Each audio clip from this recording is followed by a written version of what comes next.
Live दिख रहा है।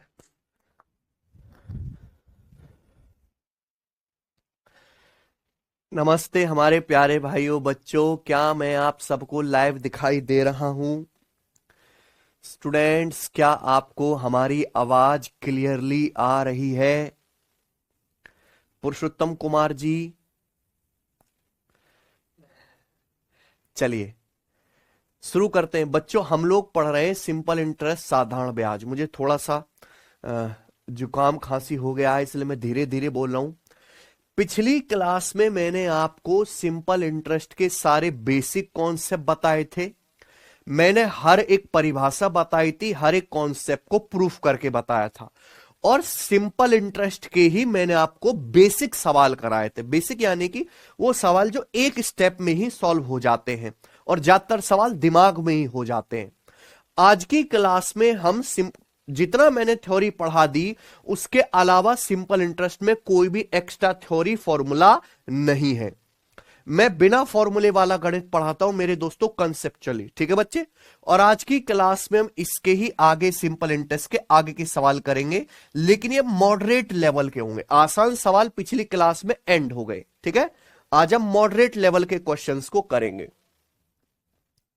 वैसे आप लोगों के एग्जाम की तैयारी में 3 से 4 महीने का समय चाहिए, लेकिन मैंने 2 महीने में जितनी फास्ट स्पीड से और बहुत डीप में, बहुत अच्छे से, एक भी टाइप बिना मिस करे जो पढ़ा है वो गजब है कि नहीं बच्चों?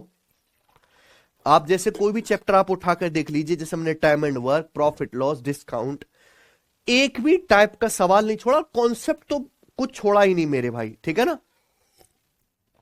मेन चीज क्या है कि बच्चे के कम समय में ज्यादा से ज्यादा टाइप पूरे हो जाए, ये सबसे चीज है। और सारे कॉन्सेप्ट की जानकारी हो बच्चों को, है ना?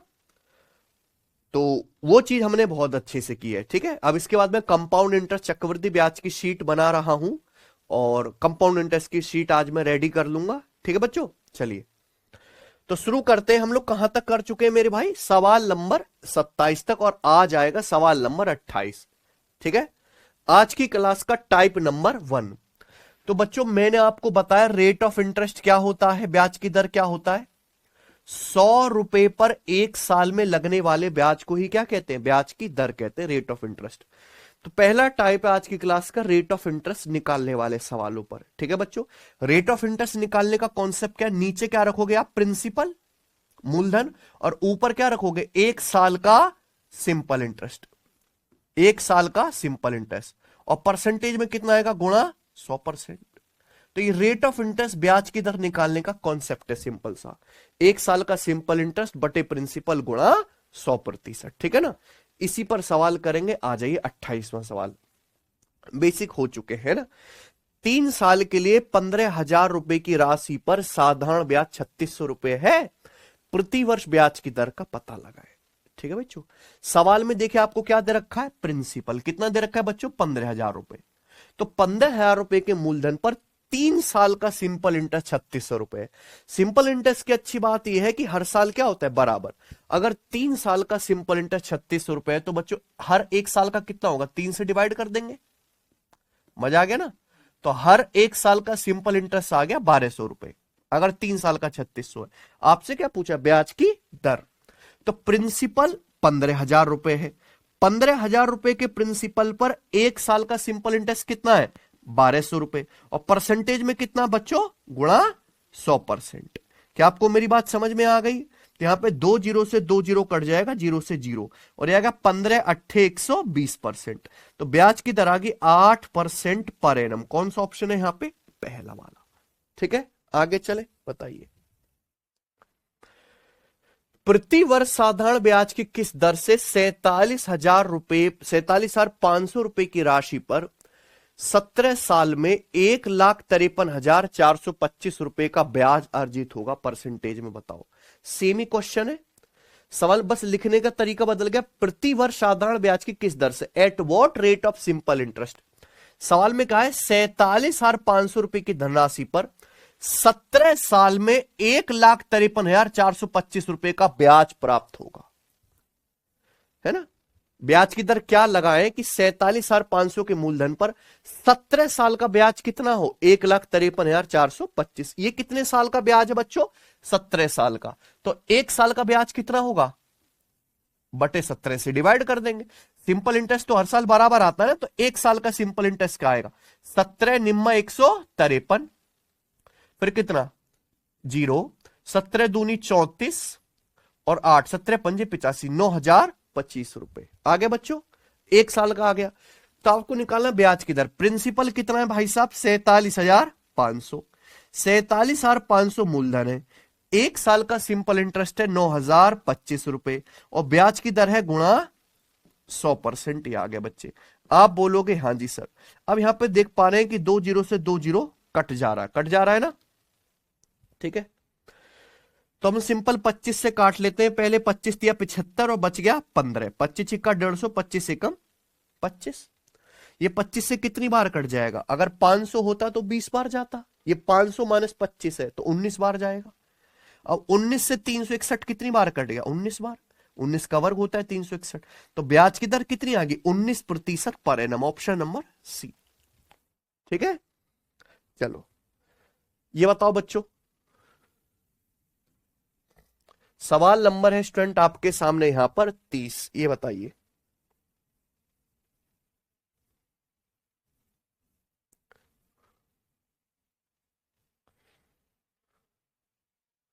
हाँ जी, ये सारे अलग अलग लैंग्वेज के सवाल है ब्याज की दर निकालने के, ठीक है ना।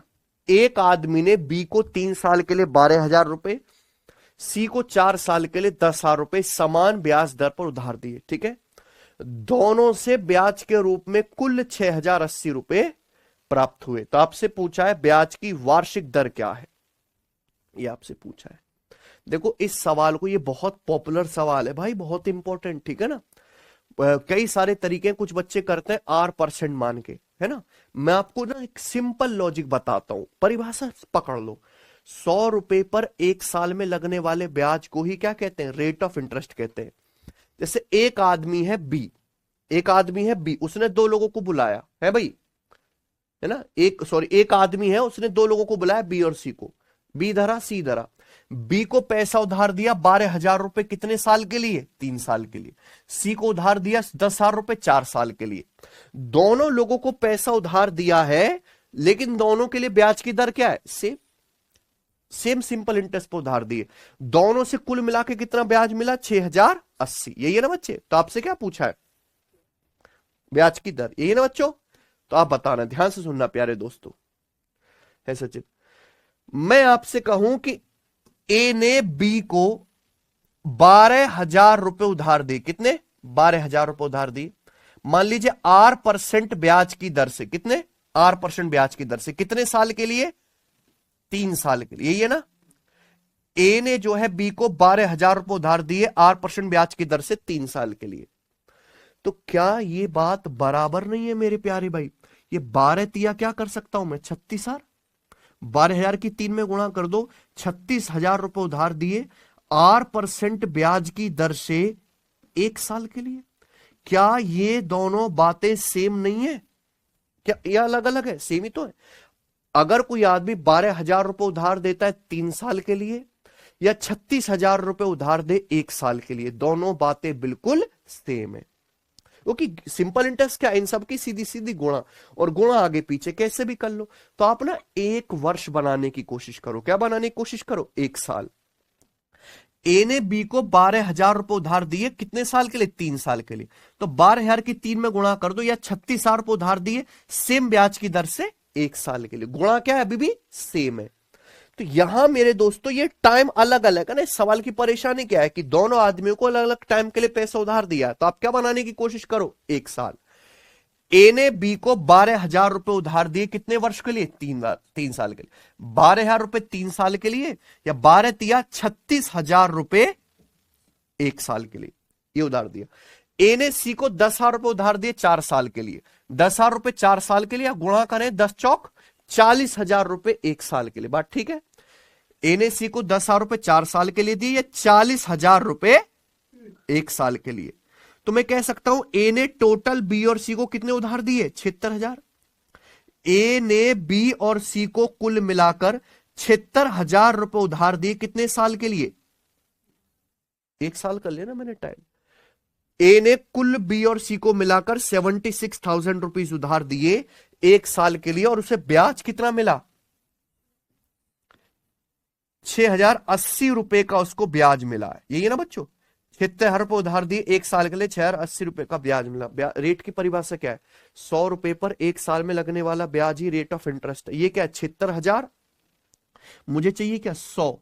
तो ये 760 यहां गुणा में है, इस 760 को यहां गुणा से हटा के किधर ले जाओ? उधर बटे में। दोनों तरफ 760 से भाग दे दो ना, कोई दिक्कत है? ये क्या रह जाएगा? 100 रुपए। 100 रुपए पर 1 साल में इतना ब्याज आ गया। कितना है मेरे प्यारे भाई? किससे कट गया? 0 से 0। 76 के कितनी बार कट गया? 8 बार। 100 रुपए पर 1 साल में कितना ब्याज है? 8 रुपए। यही क्या? ब्याज की दर 8%। इससे बेहतरीन तरीका पूरी दुनिया में नहीं है इस सवाल करने का। ठीक है बच्चे, आगे चले। तो ये आपको मेथड्स एक बार समझने पड़ेंगे। सवाल नंबर 31, देखो मैं हर लैंग्वेज के सवाल लेता हूं, है ना। मेरा मकसद यही है कि रेट ऑफ इंटरेस्ट अगर मैं पढ़ा रहा हूं तो कुछ ना बचे, है ना बच्चे। अब यहां पे क्या था? टोटल। क्या दिया बच्चों यहां पे? टोटल। अब मैंने दूसरी लैंग्वेज का सवाल लिया, यहां क्या है? डिफरेंस। ये तो खास बात है हमारी। विपुल इन्वेस्ट ए सम ऑफ 5400 रुपए, विजय इन्वेस्ट ए सम ऑफ 9400 रुपए at the same rate of simple interest per annum. ठीक है, विजय ने 5400 रुपए इन्वेस्ट किए। कितने रुपए इन्वेस्ट किए? सॉरी, विपुल ने 5400 रुपए इन्वेस्ट किए और विजय ने 9400 रुपए इन्वेस्ट किए। सेम ब्याज की दर से, सेम सिंपल इंटरेस्ट, दोनों ने ब्याज की दर क्या रखी है? सेम। विपुल ने 5400 रुपए इन्वेस्ट किए और विजय ने 9400 रुपए, समान ब्याज की दर से। ठीक है ना। If at the end of 4 year, Vijay ने ज्यादा पैसा इन्वेस्ट किया है, at the end of 4 year, 4 साल के एंड में Vijay gets 840 more interest than Vipul. 4 साल के एंड में विजय को विपुल से 840 रुपए अधिक ब्याज प्राप्त होता है। होगा ही भाई, विजय ने अगर ज्यादा पैसा इन्वेस्ट किया है तो विजय को ज्यादा ब्याज मिलेगा। तो आपसे पूछा ब्याज की दर क्या है, परसेंटेज में बताना है। समझ में आया ना। तो यहां क्या दिया बेटा? डिफरेंस। विपुल भाई ने 5400 रुपए इन्वेस्ट करे, विजय ने 9400 रुपए इन्वेस्ट किए, अलग अलग स्कीम में, लेकिन ब्याज की दर क्या है? दोनों में सेम है। सेम टाइम है 4 साल, है ना। 4 साल के एंड में विजय को विपुल से 840 रुपए ज्यादा ब्याज मिला। ठीक है बच्चों, 840 रुपए ना। तो 4 साल में विजय को विपुल से 840 रुपए ज्यादा ब्याज मिलता है ना। तो हर 1 साल में विजय को विपुल से कितना ज्यादा ब्याज मिलता है?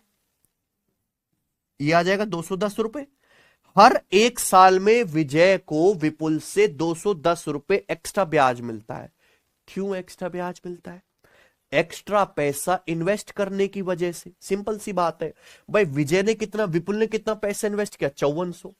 और यहां पे विजय भाई साहब ने कितना पैसा इन्वेस्ट किया? 9400। तो विजय ने विपुल से 5000 रुपए ज्यादा इन्वेस्ट किया है। सॉरी, 4000 ना, 4000 आ जाएगा। तो विजय ने जो है वो विपुल से कितना? 4000 रुपीज ज्यादा इन्वेस्ट किया है ना। तो जब विजय भाई साहब ने विपुल से 4000 रुपए ज्यादा इन्वेस्ट किया है, उसी की वजह से विजय को सालाना 210 रुपए एक्स्ट्रा ब्याज मिलता है। तो 210 रुपए एक्स्ट्रा ब्याज विजय को कितनी धनराशि पर मिलता है? 4000 पर। विजय ने विपुल से 4000 रुपए ज्यादा इन्वेस्ट किए, उसी की वजह से जो है विजय को साल भर में 210 रुपए एक्स्ट्रा ब्याज मिलता है। तो 4000 रुपए पर हर सालाना 210 का ब्याज आ गया। परसेंटेज में कितना आ गया? गुणा 100%। 3 जीरो से 3 जीरो कट गया, 21/4 क्या आ गया? 5.25%। पर एनम ये ब्याज की दर है। Option number D. देखो हो गया ना डाउट क्लियर? आप बोलोगे हाँ जी। ये बताइए सवाल नंबर 32 करो।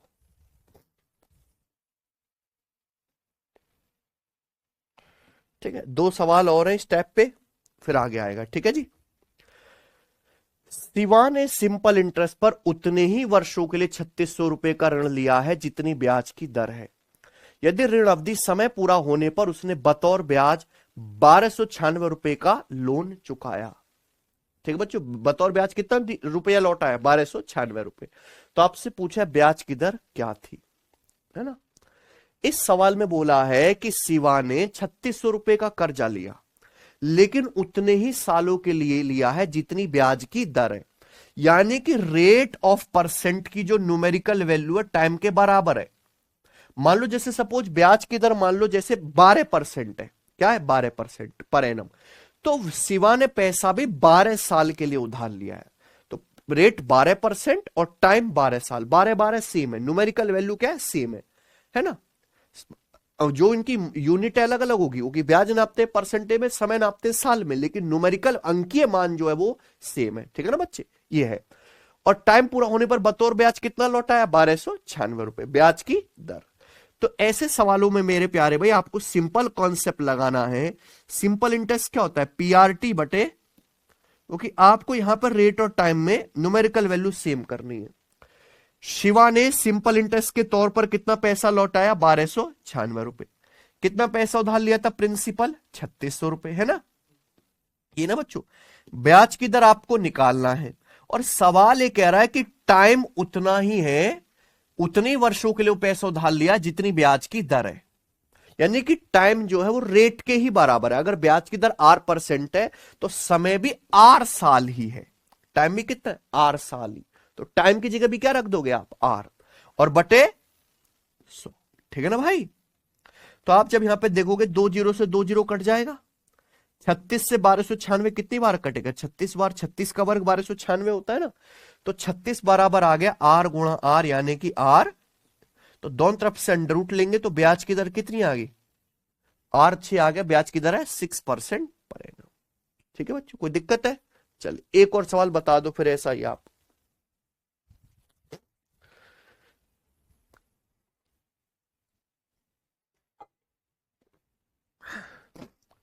सेम है ना, आए हुए हैं ऐसे सवाल प्रीवियस ईयर में। किसी राशि का साधारण ब्याज उसके मूलधन का 9/35 है। सिंपल इंटरेस्ट जो है वो प्रिंसिपल का कितना है? 9/35। यदि दिए गए धन पर ब्याज की वार्षिक दर का 5/7 गुना समय का संख्यात्मक मान के बराबर है। रेट ऑफ इंटरेस्ट का 5/7 गुना क्या है? समय के बराबर है। जो भी ब्याज की दर है उसमें 5/7 से गुणा कर देंगे तो टाइम आ जाएगा, ठीक है बच्चों। तो ब्याज की दर क्या होगी? तो प्यारे भाई सवाल में बोलने का तरीका बहुत जबरदस्त है। बोला है किसी राशि का सिंपल इंटरेस्ट प्रिंसिपल का 9/35 है ना। किसी राशि का सिंपल इंटरेस्ट किसका? प्रिंसिपल का 9/35 है, प्रिंसिपल मूलधन का। यानी कि किस मूलधन अगर 35 रुपए है तो 35 रुपए पर सिंपल इंटरेस्ट कितना है? 9। ये आ गया ना। तो क्या कॉन्सेप्ट लगाना है?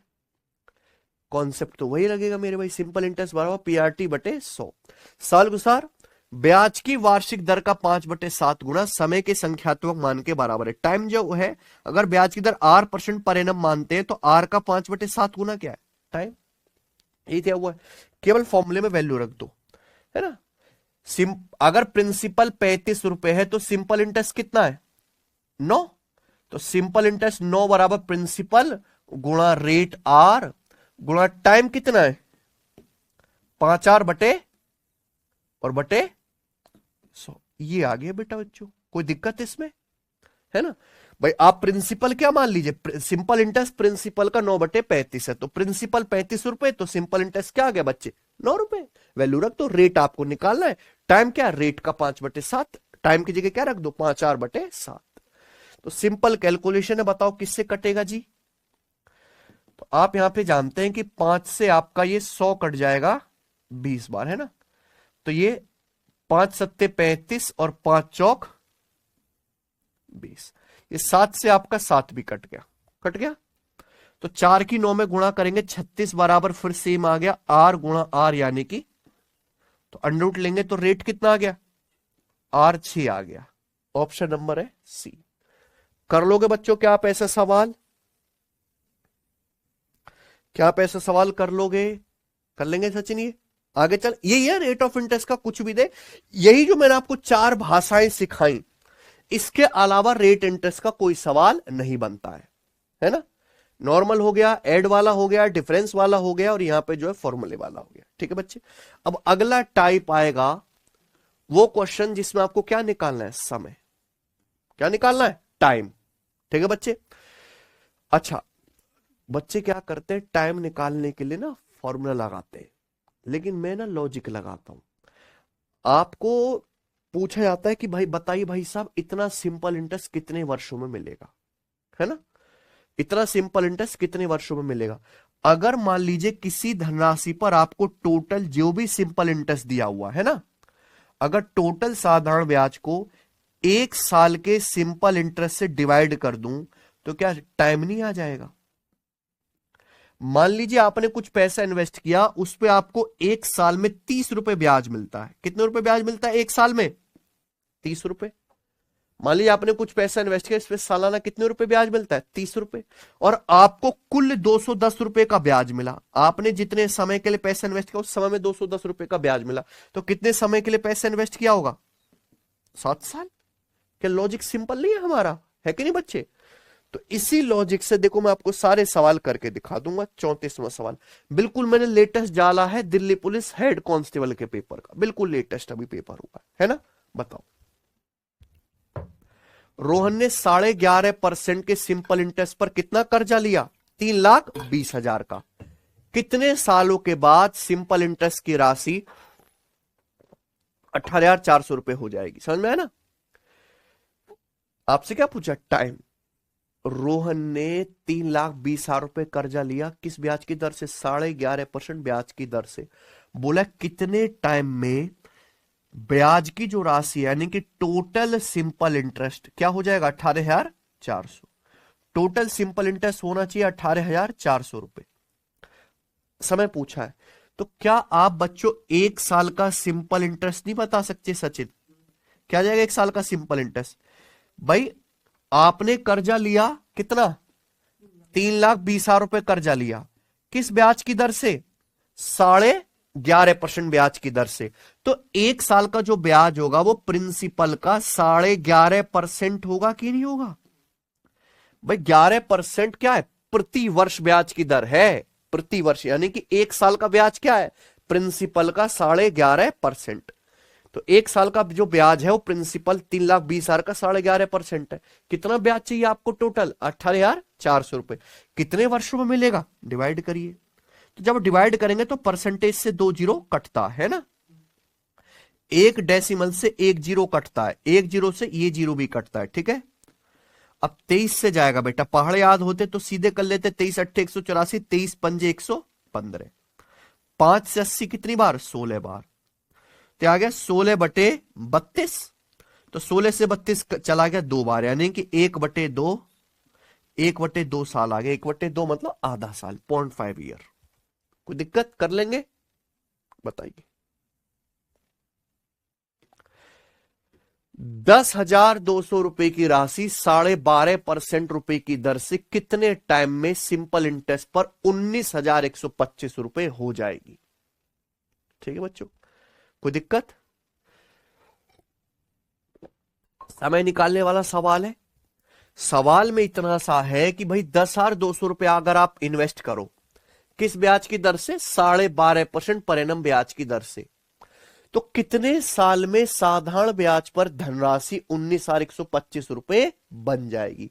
इस सवाल में एक ट्विस्ट है, ये 19,125 रुपए सिंपल इंटरेस्ट नहीं बोला है। ठीक है बच्चे। In how much time will a sum of 10,200 amount to 19,125, है ना, at rate of 12.5% per annum simple interest, यानी कि 10,200 रुपए 12.5% ब्याज की दर कितने टाइम में सिंपल इंटरेस्ट पर 19,125 रुपए अमाउंट हो जाएंगे। ये अमाउंट दिया है, फर्क समझिए। पिछले सवाल में क्या बोला था, 18,425 रुपए, ये 18,400 रुपए क्या बनना चाहिए, सिंपल इंटरेस्ट, साधारण ब्याज की राशि। ये साधारण ब्याज है 18,400, ये क्या है, अमाउंट, कि भाई कितना टाइम हमें लगेगा अगर 10,200 रुपए को कितना बनाना हो, 19,125 बनाना हो, है ना। तो आप बताओ, अगर 10,200 रुपए 19,125 अमाउंट बनेंगे तो आपको कितना टोटल सिंपल इंटरेस्ट चाहिए, अमाउंट में से प्रिंसिपल क्या करना पड़ेगा, घटाना पड़ेगा। सिंपल इंटरेस्ट कैसे आता है, मिश्र धन माइनस मूलधन।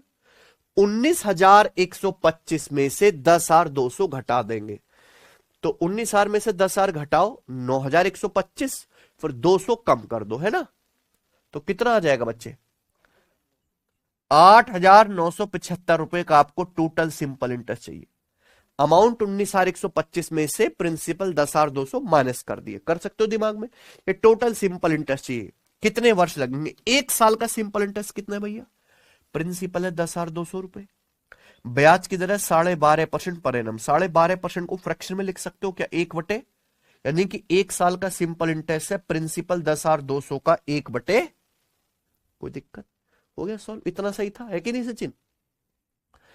तो अगर 25 से इसको काटें तो कितनी बार जाएगा, देखो 9,000 अगर होता, ये 8,975 का मतलब है 9,000 माइनस 25, अगर 9,000 होता तो जाता 360 बार, जाता ना। 25 तिया 75, 15 25 चिक्का 150, लेकिन ये कितनी बार जाएगा, 359। ऐसे करते 9,000 माइनस 25, 9,000 को 325 से काटा 360, 25 से कम 25, तो ये कितने बार जाएगा, 359, है कि नहीं बच्चे। और ये 10,200 में 100 आ रहा है, ये चला जाएगा 4, है ना। ठीक है बच्चों, तो अब बताओ 8 से ये 408 कितना चला जाएगा, 51 बार, बताओ कितनी बार चला गया,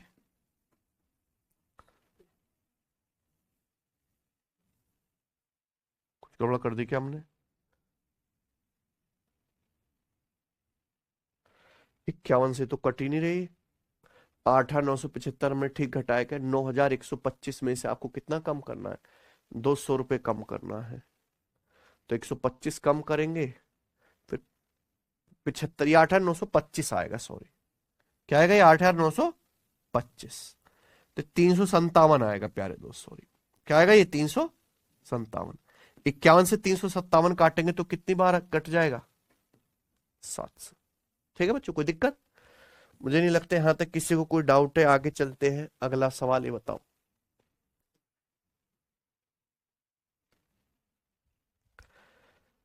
कर लोगे ना, दोनों क्वेश्चन करा दिए मैंने आपको। अगला आ जाता है अगली लैंग्वेज इसी पर, कौन हो तो टाइप तो सेम है। यहां पे क्या है, सेम वही बेटा, दो लोगों को उधार दे रहा है, ठीक है बच्चे। पवन महेश को 2,400 रुपए 3 साल के लिए, जॉन को 3,600 रुपए 5 साल के लिए समान कर्ज पे उधार देता है, ठीक है। यदि पवन को ब्याज के रूप में कुल 1,200 रुपए मिले, ब्याज की अनुमानित दर ज्ञात करें। सवाल यहां गलती से डल गया, सॉरी ये सवाल यहां गलती से डल गया, कोई बात नहीं, बता देता हूं मैं, है ना। ये तो ब्याज की दर पिछले टाइप का सवाल हो गया। पवन महेश को उधार देता है 2,400 रुपए, कितने वर्ष के लिए, 3 साल के लिए। जॉन को उधार देता है 3,600 रुपए 5 साल के लिए। तो दो लोगों को पवन उधार दे रहा है अलग अलग टाइम के लिए, है ना। लेकिन यहां मजे की बात है कि दोनों को उधार दिया है, ब्याज की दर लेकिन सेम है। ब्याज के रूप में पवन को कितना मिलता है, 1,200 रुपए। पवन ने दो लोगों को उधार दिया, महेश को और जॉन को। ब्याज की दर क्या है, तो मैंने क्या बोला, समय 1 साल बनाओ, यहां टाइम अलग अलग है, ये तो परेशान कर रहा है। समय को क्या बनाओ, समय 1 साल से बनाओ। तो पवन ने 2,400 रुपए उधार दिए महेश को 3 साल के लिए, मैं कह सकता हूं 2,400 तिया 7,200 रुपए उधार दिया पवन ने महेश को 1 साल के लिए, है ना। पवन ने जॉन को 3,600 रुपए उधार दिए 5 साल के लिए। 3,600 पंजे कितना होता है, 18,000। पवन ने जॉन को 18,000 रुपए उधार दिए 1 साल के लिए। तो यानी कि पवन ने टोटल कितना पैसा उधार दिया, 25,000। तो पवन ने टोटल 25,200 रुपए उधार दिया महेश और जॉन को, कितने वर्ष के लिए, 1 साल के लिए। और 1 साल के एंड में पवन को ब्याज के रूप में कुल कितनी रकम मिली है, 1,200। ये आ गया सिंपल इंटरेस्ट, है कि नहीं बच्चों। तो 25,200 पर 1 साल का सिंपल इंटरेस्ट 1,200 रुपए, तो 100 रुपए पर कितना होगा, दोनों तरफ किससे भाग कर दो, 252। भाई 252 है ना, इसको उधर ले जाओ प्यारे बच्चों, ये क्या बचेगा, 100। 100 रुपए पर 1 साल का ब्याज आ गया बटे 200। तो 12 से 12 दूनी 24, 12 एकम 12, 100/21 आ गया ना, 100/21 आ गया, 21 चौक 84 और 16। तो फिर 21 सत्ते अप्रोक्स 4.7% के करीब आएगा, कौन सा है, डी। ठीक है बच्चों, सबको बात समझ में आ गई। आगे चलते हैं, ये वाला सवाल है जो आपको मुझे बताना है, बताइए। आखिरी सवाल इस टाइप का, सवाल नंबर 37वां। जल्दी बताओ। एक आदमी ने 9,000 रुपए 7%, 12,000 रुपए 8%, 15,000 रुपए 9% सिंपल इंटरेस्ट की दर से उधार लिए। ठीक है। उसे एन साल के एंड में 50,700 रुपए का पेमेंट करना पड़ा। ठीक है। एन का मान क्या है बताइए। एक आदमी ने 3 अलग अलग जगह से पैसा उधार लिया है। ठीक है बच्चों। पहली जगह से उधार लिया 9,000 रुपए, किस ब्याज की दर से? 7% ब्याज की दर से। ठीक है। दूसरी जगह से 12,000 रुपए, कितने? 8% ब्याज की दर से। तीसरी जगह से 15,000 रुपए, कितने? 9% प्रति वर्ष ब्याज की दर से। एन साल के एंड में, यानी कि टाइम सेम है, तीनों जगह से पैसा उधार लिया एन वर्षों के लिए, है ना।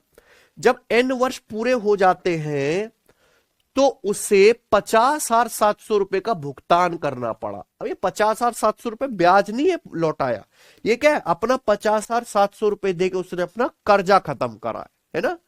ही हैड टू पे 5700। ठीक है। एन का मान क्या है? तो ये क्या है बच्चों? अमाउंट। ये क्या है? अमाउंट है ना। तो आप बताओ, अगर किसी आदमी ने एन वर्षों के एंड में टोटल 50,700 रुपए का पेमेंट लौटाया है, ये भुगतान किया है, तो उसने सिंपल इंटरेस्ट कितना चुकाया होगा? उसने कुल कितना पैसा उधार लिया? देखो, 9,000 प्लस 12,000 21,000, 21,000 और 15 36,000 है कि नहीं सचिन? यानी कि उस आदमी ने टोटल 36,000 रुपए उधार लिया है ना। मैं 9 12 21 और 15 36,000 रुपए कुल उधार लिया, और ब्याज के रूप में कितना, सॉरी, टोटल कितना पैसा लौटा है? 50,000। तो आप एक घटा दो, तो मैं ये नहीं कह सकता कि उसने कुल 14,700 रुपए सिंपल इंटरेस्ट चुकाया है। सिंपल इंटरेस्ट कितना लौटा है? 14,700 रुपए। लेकिन सवाल में पूछे कितने सालों में लौटाया होगा, ये एन की मान क्या है कि नहीं बच्चों? तो टोटल सिंपल इंटरेस्ट को हम लोग क्या करते हैं? 1 साल के सिंपल इंटरेस्ट से भाग। अगर आदमी ने 9,000 रुपए उधार लिए 7% ब्याज की दर से, तो 1 साल का ब्याज कितना होगा? 630। हम क्या निकाल लेते हैं बच्चों? 1 साल का सिंपल इंटरेस्ट, ये निकाल लोगे ना। 9,000 रुपए 7% ब्याज की दर से उधार लोगे तो 1 साल, हर 1 साल का ब्याज 630 रुपए होगा। 12,000 रुपए अगर आप उधार लोगे 8% ब्याज की दर से, तो 12,000 का 8% क्या आएगा? देखो, परसेंटेज से 2 जीरो कट जाता है, 960, है ना। तीसरी जगह से आपने उधार लिया 15,000 रुपए 9% ब्याज की दर से, तो 1 साल का सिंपल इंटरेस्ट कितना होगा? परसेंटेज से 2 जीरो कट जाएगा, 1,350। ठीक है ना भाई। तो यानी कि टोटल सिंपल इंटरेस्ट कितना आ जाएगा? 0। 6 3 9 5 14 4 हासिल 1, 6 1 7 13 20, 20 और 9 29, 29,400 हो गया। कोई 29,40, ठीक है ना। तो यानी कि आदमी ने टोटल कितना ब्याज लौटाया? 14,700 रुपए। 1 साल का सिंपल इंटरेस्ट कितना है? आदमी 1 साल में कितना ब्याज लौटाता है? 2900। तो कितना समय लगा होगा? 147 दूनी 294, और 100/20 कितना आ गया आंसर? कर लोगे? बताइए, क्या आप रेट निकालने वाले और टाइम निकालने वाले सवाल नहीं कर सकते? आप पेपर में सचिन कर लेंगे ये। हो चलिए, इसी के साथ ये टाइप खत्म होता है। आगे चलते हैं प्यारे दोस्तों, अगला टाइप। ठीक है। एक ही सवाल कराऊंगा मैं इस पर, एक ही सवाल से आपको कॉन्सेप्ट क्लियर कर लेना है। देखो, ये वो टाइप है प्यारे मित्र जिसमें कोई आदमी अलग अलग समय में अलग अलग ब्याज की दर लौटाता है। समझे ना? अलग अलग समय के लिए ब्याज की दर क्या है? अलग अलग है। ठीक है बच्चे, ध्यान सुनिएगा। ये बहुत इंपॉर्टेंट सवाल है, लिख लो। Very very very very important. बहुत सारे सवाल प्रीवियस ईयर में आ रखे हैं, लेकिन इसका लैंग्वेज और डेटा सबसे बढ़िया है। मैं सबसे बढ़िया वाला डालता हूं। आर्या ने पहले 3 साल के लिए 5% की दर से, अगले 4 साल के लिए 8% की दर से, 3 और 4 7 साल बीत गए, और 7 साल से आगे के टाइम के लिए 16% प्रति वर्ष की दर से कुछ पैसे उधार लिए। यदि वह 13 साल के अंत में कुल 15,730 रुपए का ब्याज लौटाता है, तो उसने कितना पैसा उधार लिया था? ठीक है बच्चे। तो देखिए, आर्या ने कुछ पैसा उधार लिया, वही आपको निकालना है। मान लीजिए आर्या ने पैसा उधार लिया, वो है 100%। प्रिंसिपल कितना है बच्चों? 100%। समझ रहे हैं सचिन? ये तो आर्या ने 100% पैसा उधार लिया था। ठीक है बच्चे, सुनिएगा। पहले 3 वर्षों तक ब्याज की दर कितनी है? 5%। तो मतलब पहले 3 साल में अगर हर साल ब्याज की दर 5% तो कितना ब्याज हो जाएगा? 15%।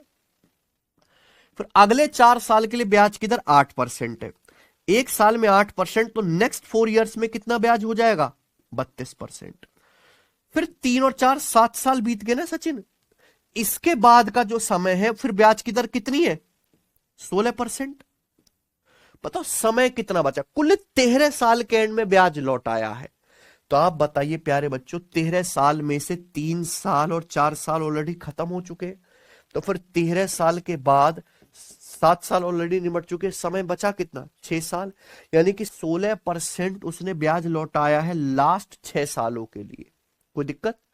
तभी तो टोल जोड़ के 3 4 7 6 13 साल होगा।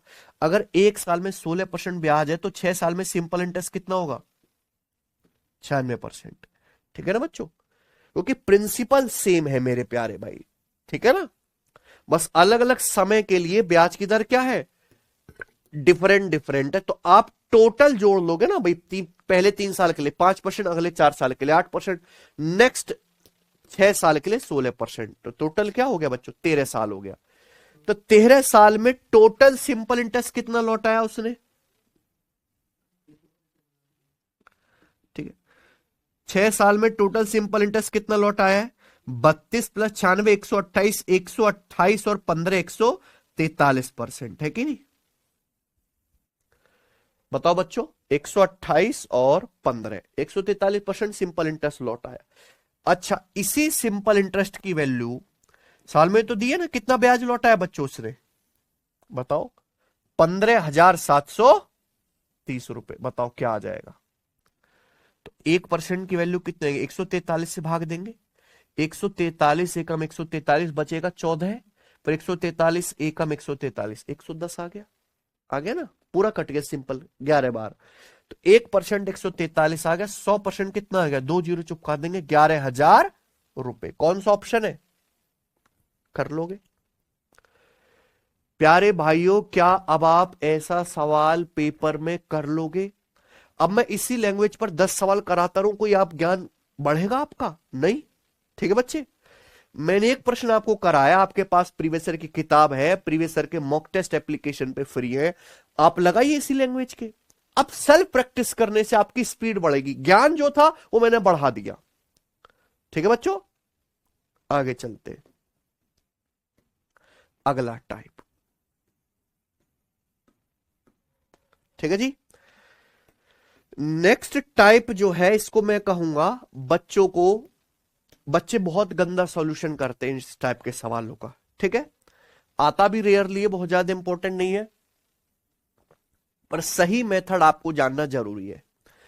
सभी बच्चे जानते हैं कि सिंपल इंटरेस्ट क्या होता है सचिन? क्या होता है सिंपल इंटरेस्ट? सिंपल इंटरेस्ट बराबर प्रिंसिपल गुणा रेट परसेंट गुणा टाइम। यानी कि सिंपल इंटरेस्ट 3 चीजों पर निर्भर करता है। किस किस पे? सिंपल इंटरेस्ट डायरेक्टली प्रोपोर्शनल होता है प्रिंसिपल के। सिंपल इंटरेस्ट जो है वो सीधे अनुक्रमानुपाती होता है रेट ऑफ इंटरेस्ट के। अनुक्रमानुपाती है, डायरेक्टली प्रोपोर्शनल होता है। रेट ऑफ इंटरेस्ट को मान लो आप 3 गुना कर दो तो सिंपल इंटरेस्ट भी 3 गुना मिलेगा, है ना?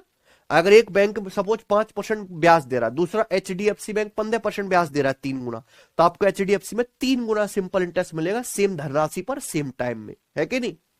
और सिंपल इंटरेस्ट डायरेक्टली किसके प्रोपोर्शनल होता है? टाइम के, है ना? आप इन क्वांटिटी को, प्रिंसिपल को, रेट को, टाइम को जिस हिसाब से बदलोगे सिंपल इंटरेस्ट भी उसी रेशियो में बदल जाएगा। ठीक है, इसी पर सवाल है। आ जाइए बच्चे, 39वां। एक निश्चित समय में एक राशि सिंपल इंटरेस्ट पर 6% की दर से 5 गुना हो जाती है। किस ब्याज की दर पर सेम टाइम में और समान अवधि में समान राशि 8 गुना हो जाती है? सबको बात समझ में आ गई? कोई दिक्कत? एक सर्टेन टाइम में, एक निश्चित समय में जो आपको पता नहीं है, कोई धनराशि 6% ब्याज की दर से क्या हो जाती है? 5 गुना। धनराशि आप 1 रुपए इन्वेस्ट करोगे तो 5 रुपए बन के निकलेगा। बोला किस ब्याज की दर से उसी सेम टाइम में वही धनराशि 8 गुना हो जाएगी। समझ में आया ना बच्चे? कोई दिक्कत? बहुत कई सारे तरीके हैं करने के, पर जो मैं आपको बताऊंगा वो बेस्ट होगा। सब बच्चे जानते हैं सिंपल इंटरेस्ट बराबर प्रिंसिपल गुणा रेट परसेंट गुणा टाइम, है कि नहीं सचिन? अब आपको यहां पे 2 केस दिए हुए ना, अगर आप ध्यान से देखो तो आप प्रिंसिपल नहीं बदल रहे, समान राशि, आप टाइम नहीं बदल रहे, समान अवधि, यानी कि सिंपल इंटरेस्ट फिर डायरेक्टली किसके प्रोपोर्शनल होगा? रेट परसेंट के। होगा कि नहीं होगा? यानी कि सिंपल इंटरेस्ट जिस रेशियो में चेंज होगा, ब्याज की दर भी उसी रेशियो में चेंज होगी, यही ना। पहले केस में 6% ब्याज की दर से धनराशि 5 गुना हो रही है। 5 गुना होने का मतलब क्या है कि सिंपल इंटरेस्ट मेरे दोस्तों 4 रुपए है। अगर 1 रुपए 5 रुपए बने 5 गुना, तो सिंपल इंटरेस्ट कितना मिला?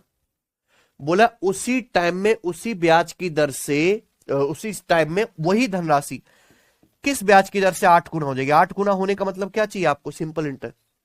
तो सिंपल इंटरेस्ट पहले 4 था, अब सिंपल इंटरेस्ट कितना चाहिए? जो सिंपल इंटरेस्ट का रेशियो वही ब्याज की दर का रेशियो आना चाहिए कि नहीं सचिन? पहले ब्याज की दर कितनी थी? 6% पर एनम। अब ब्याज की दर कितनी? यही सवाल है ना। कोई दिक्कत है? रेशियो क्या कर दिए? जस्ट बराबर कर दिया।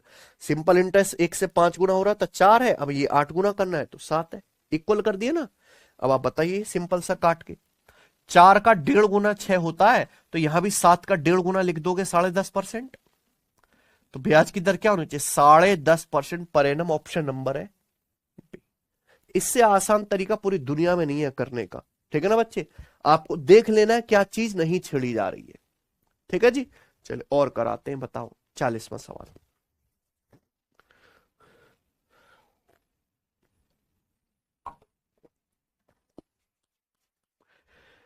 8400 रुपए की राशि 8.75% ब्याज की दर से एक सर्टेन टाइम में 11,046 रुपए हो जाती है, ठीक है।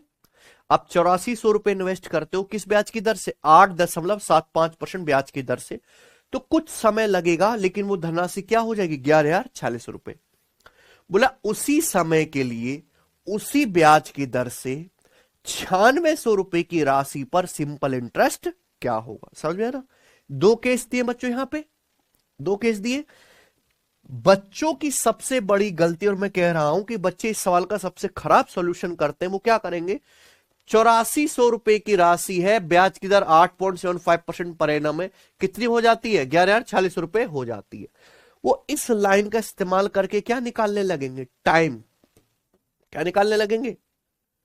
टाइम निकालेंगे। फिर 9600 रुपए पर क्या निकालेंगे? सेम ब्याज की दर से ब्याज निकालेंगे। ही बर्बाद हो जाएंगे ना।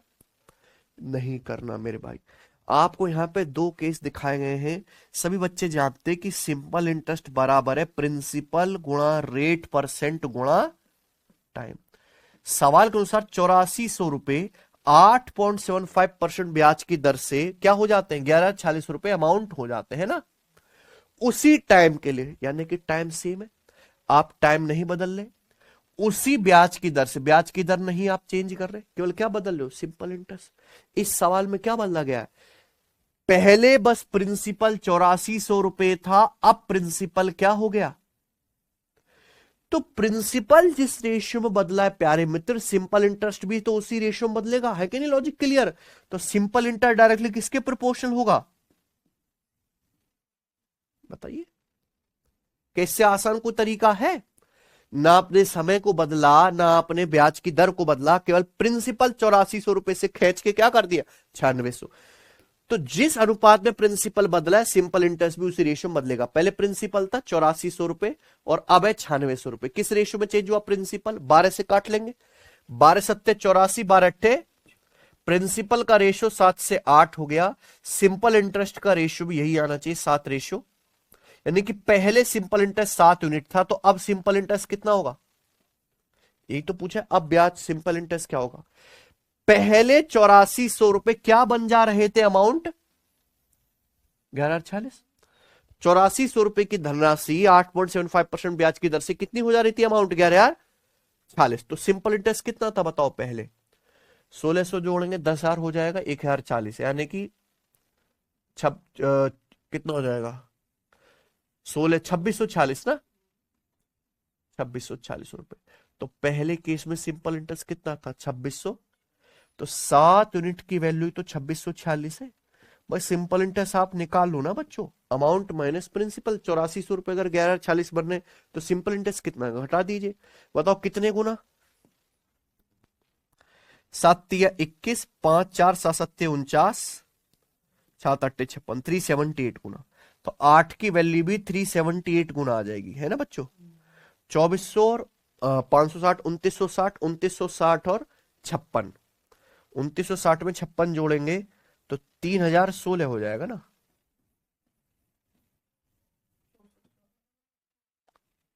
नहीं, 2960 है और 64 है, सॉरी 64 है ना, तो 3024 हो जाएगा। ये ना, कौन सा ऑप्शन है? ए। ठीक है, 21 का अंक भी मैच कर सकते, तो 8 8 64 4 आएगा। क्लियर है? चलो ये बताओ सवाल नंबर 41। लास्ट सवाल इस टाइप का बनाइए। 10,500 की राशि प्रति वर्ष साधारण ब्याज की किसी दर पर 3 सही 4/5 साल में बढ़कर 13,825 रुपए हो जाती है। सही बात है। 10,500 रुपए का प्रिंसिपल किसी ब्याज की दर से नहीं पता, लेकिन कितने वर्षों में? 3 सही 4/5 वर्षों में क्या हो जाता है अमाउंट? 13,825। सवाल है, अगर ब्याज की दर को दुगना कर दिया जाए तो उसी राशि का 5 साल के लिए सिंपल इंटरेस्ट कितना होगा? दो केस दिए बच्चों यहां पर, कोई दिक्कत है? चलिए, सिंपल इंटरेस्ट आपसे पूछा है। अच्छा एक बार बताओ, सिंपल इंटरेस्ट क्या होता है? सिंपल इंटरेस्ट बराबर होता है प्रिंसिपल गुणा रेट परसेंट गुणा टाइम, है कि नहीं सचिन? तो यहां पे आप देखो, ब्याज की डबल को डबल कर दिया जाए तो उसी राशि पर, यानी कि आपने प्रिंसिपल बदला क्या? आपने प्रिंसिपल सेम रखा है, लेकिन आपने ब्याज की दर को क्या कर दिया? डबल। टाइम भी बदल दिया। पहले टाइम कितना था? 3 सही 4/5 साल। अब कितना है समय? तो दो चीजें चेंज कर दी यहां पे ना बच्चों। तो सिंपल इंटरेस्ट फिर डायरेक्टली किसके प्रोपोर्शनल होगा? सिंपल इंटरेस्ट डायरेक्टली प्रोपोर्शनल होगा रेट परसेंट गुणा टाइम के। आगे ना समझ में सचिन ने? ब्याज की दर गुणा समय के। सिंपल इंटरेस्ट सीधे किसके अनुक्रमानुपाती होगा? ब्याज की दर गुणा समय। तो आप ना पहले जो सिंपल इंटरेस्ट था और अब जो सिंपल इंटरेस्ट है उसका सीधा अनुपात निकाल सकते हो। अगर आप रेट ऑफ इंटरेस्ट और समय के रेशियो को क्या कर दो? गुणा। ब्याज की दर को आपने डबल कर दिया, यानी कि रेट ऑफ इंटरेस्ट पहले 1 था, तो अब 1 से क्या कर दिया? 2। रेट ऑफ इंटरेस्ट पहले 1 था तो 1 से 2 कर दिया। टाइम कितना था? टाइम पहले 3 सही 4/5 साल था, यानी कि 5 तिया 15 4 19/5 साल। टाइम पहले 19/5 साल था, अब समय कितना कर दिया? 5 साल। ये रेशियो आ गया। ये मैंने रेट परसेंट और समय की क्या कर दी? गुणा। गुणा करेंगे तो इस रेशियो को थोड़ा सिंप्लीफाई कर लेते हैं, ऐसे क्रॉस मल्टीप्लाई करके ना, तो आएगा 19 रेशियो 5 दूनी 10 पंजे 50, है ना। ये सिंपल इंटरेस्ट का रेशियो आ गया, है कि नहीं सचिन? यानी कि पहले प्रिंसिपल पर सिंपल इंटरेस्ट 19 था, अब उसी सेम प्रिंसिपल पर कितना होगा? 50। ठीक है बच्चों, पहले सिंपल इंटरेस्ट कितना था? 10,500 रुपए क्या अमाउंट हो रहे थे? 13,800। अगर 10,500 का प्रिंसिपल 13,825 हो रहा है तो ब्याज कितना है? 500 है, 3325 आ गया, 3325 आ गया ना। ठीक है, तो पहले सिंपल इंटरेस्ट था मेरे प्यारे भाइयों यहां पर 3325। बताओ कितने गुना? हालांकि आप यहां 50 50 में 25 आता है, 25 से कोई नंबर तभी कटेगा जब लास्ट के 2 डिजिट कटेंगे। कौन सा ऑप्शन आ गया? ठीक है, आप पूरी कैलकुलेशन भी कर सकते हैं। बताइए, 19 एकम 19, कितना बचा फिर? 14 142, तो 19 सत्ते 133, 19 पंजे 95, 175 गुना, है ना। तो ये 50 की वैल्यू 175 गुना हो जाएगी। 85 और 250, 8750 रुपए, है कि नहीं सचिन? तो 8750 रुपीज का आ गया। Good out. क्या बच्चों अब आप इस टाइप के सवालों को कर लोगे?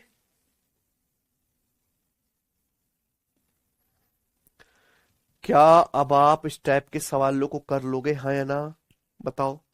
सचिन करने की इच्छा रख रहे हैं ये? आगे चलें, अगला टाइप। ठीक है बच्चों, 3 प्रश्न कराऊंगा, इस टाइप पर भी ध्यान से सुनिएगा, 3 सवाल। ठीक है, बड़ा सिंपल लॉजिक है बच्चों कि सिंपल इंटरेस्ट हर साल क्या होता है, बराबर बराबर। और अगर आपको प्रिंसिपल निकालना है तो अमाउंट में से क्या घटाना, सिंपल इंटरेस्ट।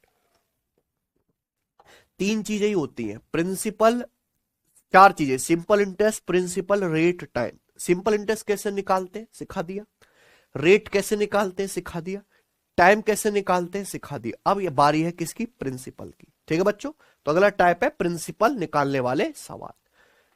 कोई दिक्कत? चलिए, बहुत सिंपल मैं तरीका बताऊंगा बिना किसी फॉर्मूला के ना, क्योंकि मैं गणित हमारा सिंपल है, सीधा परसेंटेज के इस्तेमाल से। एक धनराशि सिंपल इंटरेस्ट पर 2 साल में 7280 रुपए और 3 साल में 8320 रुपए हो जाती है। बताओ धनराशि क्या है? समझ में है ना? सिंपल इंटरेस्ट पर कोई प्रिंसिपल 2 साल बाद क्या बन जाता है, अमाउंट। ये अमाउंट दे रखा है ना भाई, कोई प्रिंसिपल 2 साल बाद अमाउंट बन जाता है 7280 रुपए। यही प्रिंसिपल 3 साल में अमाउंट बन जाता है, यही प्रिंसिपल 3 साल में कितना अमाउंट बन जाता है, यही प्रिंसिपल 3 साल में अमाउंट बन जाता है 8320 रुपए। तो आपसे क्या पूछा है, प्रिंसिपल मूलधन पूछा है। देखो प्रिंसिपल थोड़ा ना बदलता है, सब बच्चे बात जानते हैं कि अमाउंट कुछ भी नहीं है, अमाउंट बराबर है principal plus simple interest. Principal fixed है, अमाउंट हर साल क्यों बढ़ रहा है, क्योंकि सिंपल इंटरेस्ट हर साल क्या बढ़ता जाता है ना, सिंपल इंटरेस्ट जुड़ता जाता है। तो आप एक बार बताओ, 2 साल बाद सिंपल इंटरेस्ट 7280 रुपए, 3 साल बाद कितना है, 8320 है ना। तो आपका सिंपल इंटरेस्ट बोलो, 2 साल बाद अमाउंट कितना है, 7280 रुपए, 3 साल बाद क्या हो जाता है अमाउंट, 8300। तो आपका अमाउंट 7280 रुपए से 8320 रुपए हो गया है ना। तो आपका अमाउंट कितना बढ़ गया मेरे प्यारे भी, घटा दो जरा, 8320 में से 7280 घटा दो, 0, 12 में से 8 गया 4 और ये आ गया 1040। तो आपका अमाउंट 1040 रुपए बढ़ गया। कितने वर्षों में, ये 2 साल बाद अमाउंट है, 3 साल बाद अमाउंट है, गैप कितने का, 1 साल का। 1 साल में आपका जो पैसा है 1040 रुपए बढ़ गया, यानी कि ये 1 साल का सिंपल इंटरेस्ट होगा कि नहीं, यही तो 1 साल का सिंपल इंटरेस्ट होगा, है कि नहीं सचिन? कोई दिक्कत है इसमें, यहां तक बात समझ में आ रही है? तो प्यारे बच्चों, क्योंकि 1040 रुपए अमाउंट बढ़ने का मतलब है कि 1 साल का ब्याज ऐड हुआ है। आपको 2 साल का अमाउंट दे रखा है, उसमें 1 साल का ब्याज आप ऐड कर दो तो क्या आएगा, 3 साल बाद अमाउंट आ जाएगा कि नहीं आ जाएगा, है कि नहीं? तो ये 1 साल का सिंपल इंटरेस्ट होगा कि नहीं, 1040 रुपए। आपसे क्या पूछा है, प्रिंसिपल। अच्छा, प्रिंसिपल निकालने का क्या तरीका है, अमाउंट में से सिंपल इंटरेस्ट घटा लो। अब चाहे पहले केस से करो चाहे दूसरे केस से, अगर 1 साल का सिंपल इंटरेस्ट 1040 है तो 2 साल का कितना आएगा, 1040, 1 साल का सिंपल इंटरेस्ट है, 2 साल का कितना आएगा, 2080। तो मुझे बताइए प्रिंसिपल कितना होगा फिर, पहले केस से कर रहा हूं। प्रिंसिपल पे 2 साल का ब्याज 2080 रुपए जोड़ने के बाद अमाउंट 7280 रुपए हुआ, तो अमाउंट क्या आएगा, प्रिंसिपल क्या आएगा। 2 साल बाद अमाउंट 7280 रुपए है, जब आपको 2080 रुपए का सिंपल इंटरेस्ट मिला है। तो प्रिंसिपल क्या होगा, 7280 से 2080 रुपए कम रहा होगा ना, कितना आ गया, 5200 रुपए। तो प्रिंसिपल आ गया 5200 रुपए। कौन सा ऑप्शन है, प्रिंसिपल पे 2080 रुपए ब्याज ऐड हुआ 2 साल का, तब जाके अमाउंट 7280। प्रिंसिपल क्या होगा, 7280 माइनस 2080 कितना आ गया, 5200। खत्म सवाल, इतना ही था बस। इसी सवाल में ये तो प्रिंसिपल हो गया, आगे ये भी पूछ सकता है कि ब्याज की दर क्या होगी, बनता है ना इंपॉर्टेंट। रेट ऑफ इंटरेस्ट निकालने का क्या तरीका, 1 साल का सिंपल इंटरेस्ट बटे प्रिंसिपल गुणा 100%। 1 साल का सिंपल इंटरेस्ट कितना, 1000, बटे प्रिंसिपल। प्रिंसिपल कितना है, एक साल का सिंपल इंटरेस्ट 1040 बटे प्रिंसिपल 5200 गुणा 100%। तो 20 कट गया, 52 दूनी 104, यानी कि ब्याज की दर अगर आपसे पूछी जाती तो आंसर आता 20% पर। कोई डाउट? आगे चलेंगे, बताइए।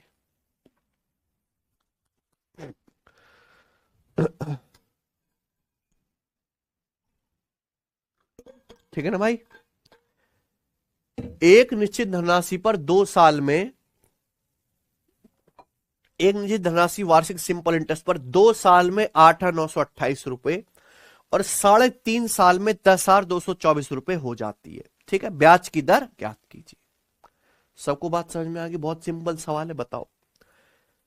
ये क्या है बच्चों, आपका प्रिंसिपल। कोई धनराशि 2 साल में 8,928 रुपए और यही धनराशि 3.5 साल में बढ़कर कितनी हो जाती है, यही धनराशि 3.5 साल बाद हो जाती है 8,928, सॉरी 8,928 नहीं, 10,224 रुपए। तो आपसे क्या पूछा, ब्याज की। बिल्कुल सेम पिछला वाला सवाल है।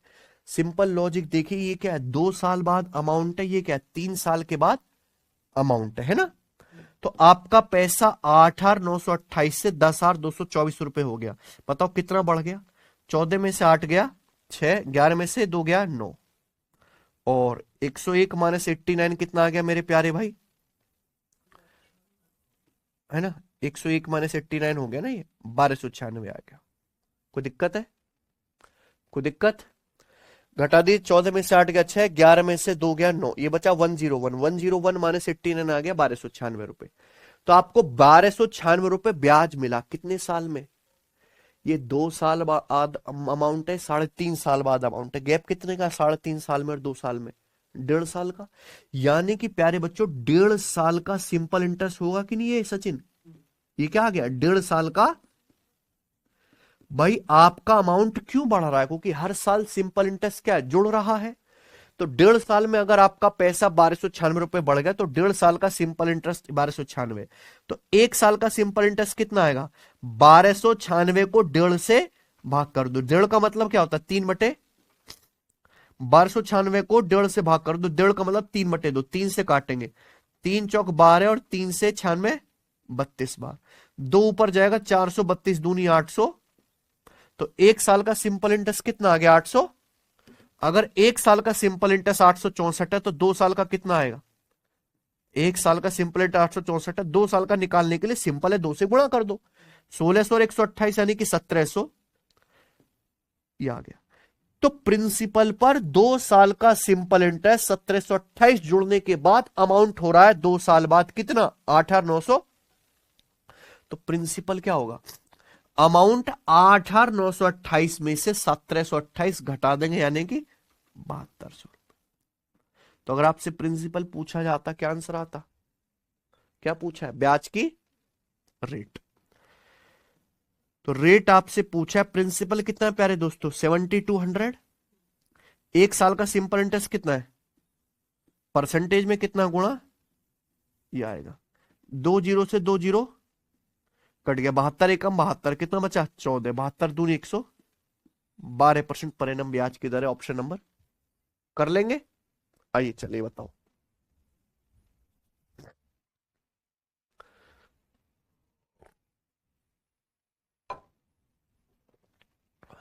लास्ट क्वेश्चन इस टाइप का, ठीक है।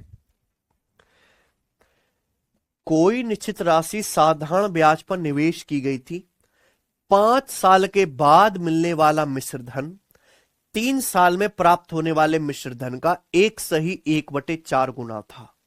ब्याज की प्रतिशत वार्षिक दर क्या थी। समझ में आया ना, हमने कुछ पैसा इन्वेस्ट किया सिंपल इंटरेस्ट पे, जो वो हर साल क्या अमाउंट बनता रहेगा प्रिंसिपल में ब्याज जोड़ जोड़ के। तो बोला है the amount to which it had grown in 5 years, ये पैसा 5 साल बाद जो अमाउंट बना ये 1/4 गुना है जो अमाउंट 3 साल में बनता है।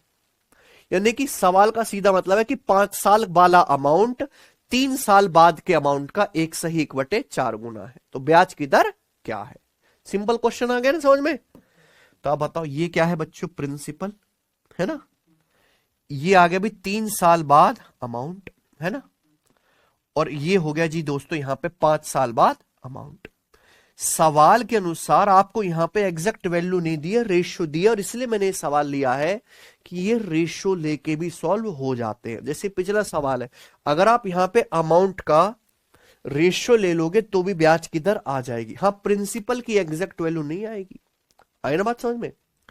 तो यहां पे बोला है प्यारे बच्चों कि 5 साल बाद जो अमाउंट है वो 3 साल बाद वाले अमाउंट का 1/4 गुना। 1/4 का मतलब क्या होता है, 5/4, एकम 4 5/4 गुना ना, यानी कि 3 साल बाद अगर अमाउंट 4 है, कितना है, तो 5 साल बाद अमाउंट कितना है, ये रेशियो हो गया ना। 3 साल बाद अगर अमाउंट 4 है तो 5 साल बाद क्या, 5। समय में गैप कितने का है, 2 साल का। यहां कितना गैप अमाउंट में, अगर 1 को 2 भागों में बांटोगे तो दशमलव में जाएगा ना भाई, ये रेशियो ही तो है। तो कैलकुलेशन को आसान करने के लिए इस पूरे रेशियो को 2 से गुणा कर दो, कोई दिक्कत। 4 5 को 2 से गुणा करके ऐसे भी तो लिख सकते हैं 8 और है भी 5 साल बाद अमाउंट 4, 3 साल बाद अमाउंट का 4/5 गुणा, ऊपर नीचे क्या कर दो 2 से गुणा, 8 और 10 कर दिया। इसका फायदा ये रहा कि 2 साल में ये 3 साल बाद अमाउंट है, 5 साल बाद अमाउंट है ना, 2 साल में आपका जो पैसा है वो 8 से क्या हो गया बढ़ के, 2 साल में आपका जो अमाउंट है 2 बढ़ गया। 2 साल में अगर 2 बढ़ गया तो 1 साल का सिंपल इंटरेस्ट कितना आएगा, 1 साल का सिंपल इंटरेस्ट आसानी से निकल गया, 1 यूनिट दशमलव में नहीं गया। अगर 1 साल का सिंपल इंटरेस्ट 1 यूनिट है तो 3 साल का कितना आएगा बच्चों, 3 यूनिट आएगा कि नहीं। तो आप बताओ, प्रिंसिपल पर आपको 3 यूनिट ब्याज मिला, प्रिंसिपल पर आपको 3 यूनिट ब्याज मिला, तो आपका अमाउंट कितना हो गया, आपका अमाउंट 8 हो गया, तो प्रिंसिपल कितना होगा 5 यूनिट। 8 में से 3 घटा, अमाउंट में से ब्याज घटा, तो प्रिंसिपल कितना आ गया 5। ब्याज की दर पूछी है तो 5 यूनिट का प्रिंसिपल है। 1 साल का सिंपल इंटरेस्ट कितना है 1, यानी कि ब्याज की दर है 1/5, 20%। ऑप्शन, ऐसा सवाल कर लोगे अब, ठीक है। आगे चलते हैं, बताइए अगला, अगला टाइप, ठीक है। सब बच्चे ध्यान सुनेगा, सवाल में ही मैं आपको कॉन्सेप्ट बताता हूं, ठीक है बच्चे। बिल्कुल कंफ्यूज मत होना, अच्छे से सोच समझ के जवाब देना। सवाल नंबर है 45, करें। एक आदमी ने 17,200 रुपए की धनराशि को 3 भाग में बांट के उसे 5, 6, 9% सिंपल इंटरेस्ट पर निवेश किया, ठीक है ना। एक आदमी के पास 17,200 रुपए है। इस 17,200 रुपए के आदमी ने 3 हिस्से करे, 3 हिस्से को अलग अलग ब्याज की दर पे इन्वेस्ट किया। पहला 5% ब्याज की दर से, दूसरा 6% ब्याज की दर से, तीसरा 9% ब्याज की दर पे, ठीक है। 2 साल के एंड में तीनों ही स्कीम पे उसे सेम इंटरेस्ट मिला, समान ब्याज मिलता है। तो आपसे पूछा 9% ब्याज पर निवेश की गई धनराशि कितनी है। सबको सवाल समझ में आया, समझ में तो आया होगा, पर लेकिन करने का तरीका आपको नहीं पता बेस्ट वाला। बहुत से बच्चे जबरदस्ती का बहुत लंबा लिखते, नहीं है जरूरत। एक आदमी के पास टोटल 17,200 रुपए, उसके 3 हिस्से करे अलग अलग। पहला हिस्सा इन्वेस्ट किया 5% ब्याज की दर से, दूसरा 6%, तीसरा 9% सिंपल इंटरेस्ट पर, यानी कि तीनों हिस्सों को अलग अलग ब्याज की दर पर निवेश किया है। लेकिन यह बात यहां ध्यान देने वाली है कि 2 साल, तीनों हिस्सों को 2 साल के इन्वेस्ट किया है, और तीनों ही हिस्सों से उसे क्या, एक समान ब्याज, सेम सिंपल इंटरेस्ट मिलता है, सेम सिंपल इंटरेस्ट। तो पूछा 9% ब्याज दर पर कितना पैसा इन्वेस्ट किया था, 9% ब्याज की दर पर, यानी कि आपको तीसरे हिस्से की वैल्यू पूछी है, थर्ड वाले की, ठीक है, कोई दिक्कत। अब एक बार बताओ, सिंपल इंटरेस्ट क्या होता है, सिंपल इंटरेस्ट होता है प्रिंसिपल गुणा रेट परसेंट गुणा, एक आदमी ने 17,200 रुपए के 3 पार्ट्स कर दिए, तीनों पार्ट्स अलग अलग ब्याज की दर पर इन्वेस्ट किया है, लेकिन बच्चों टाइम तो सेम है, तीनों ही जो है सेम टाइम के लिए 2 साल के लिए इन्वेस्ट किए। अगर टाइम सेम है तो सिंपल इंटरेस्ट डायरेक्टली किसके प्रोपोर्शनल होगा? अगर टाइम सेम है तो सिंपल इंटरेस्ट मूलधन डायरेक्टली किसके प्रोपोर्शनल होगा? प्रिंसिपल गुणा, क्योंकि टाइम सेम है 2 साल 2 साल 2 साल। सिंपल इंटरेस्ट किस पे निर्भर करेगा? मूलधन क्या है और ब्याज की दर क्या है। तीनों से ही सेम सिंपल इंटरेस्ट मिलता है। आपने 3 हिस्से 17,200 रुपए के इन्वेस्ट किया, 2 साल के बाद तीनों से ही एक समान ब्याज मिलता है, सिंपल इंटरेस्ट सेम है। तो क्या मैंने आपको परसेंटेज चैप्टर में पढ़ा है नहीं बच्चों कि दो संख्याओं की गुणा अगर सेम है तो एक संख्या जिस रेशियो में होगी दूसरी उसकी रिवर्स रेशियो में होगी। अगर प्रिंसिपल गुणा रेट परसेंट सेम आ रहा है सिंपल इंटरेस्ट, तो प्रिंसिपल का जो रेशियो होगा वो क्या होगा? रेट ऑफ इंटरेस्ट का उल्टा रिवर्स होगा कि नहीं सचिन? आई ना बात समझ में? तो एक आदमी ने 5%, 6%, 9% के 3 हिस्से करे। 3 हिस्से यानी कि 3 प्रिंसिपल बना दिए ना उसने, 3 हिस्से कर दिए अलग अलग। तो लेकिन तीनों से ही सेम ब्याज मिला। अगर ब्याज सेम मिला है तो तीनों हिस्सों का यानी कि प्रिंसिपल का जो रेशियो होगा वो क्या करना है? सिंपल रेट का उल्टा, रेट का रिवर्स कर दे। पहले हिस्से में ब्याज की दर 5% है तो 1/, दूसरे में ब्याज की दर 6% है 1/6, तीसरे में ब्याज की दर 9% है 1/, ये आ जाएगा रेशियो। कोई दिक्कत है कि नहीं सचिन? तो आपने क्या कर दिया प्यारे मित्रों, यहां पर रेट का रिवर्स। तो ये तीनों हिस्सों का अनुपात आ गया 5, 6, 9 का एलसीएम कितना आ जाएगा? 90। तो 5 से 90 18 बार, 6 से 90 15 बार और 9 से 90 10 बार ही आएगा। तो तीनों ने मिलाकर टोटल कितना इन्वेस्ट किया? 18, 15, 33 और 10।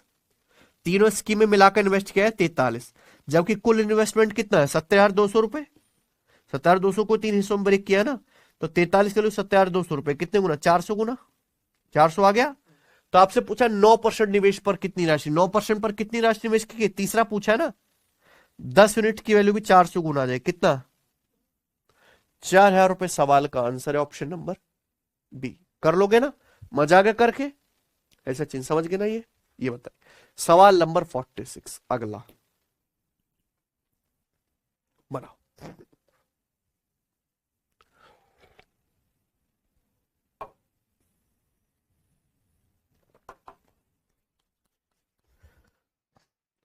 तबीयत सही नहीं है मेरी, वरना मैं आज ही खत्म करवा देता इसे।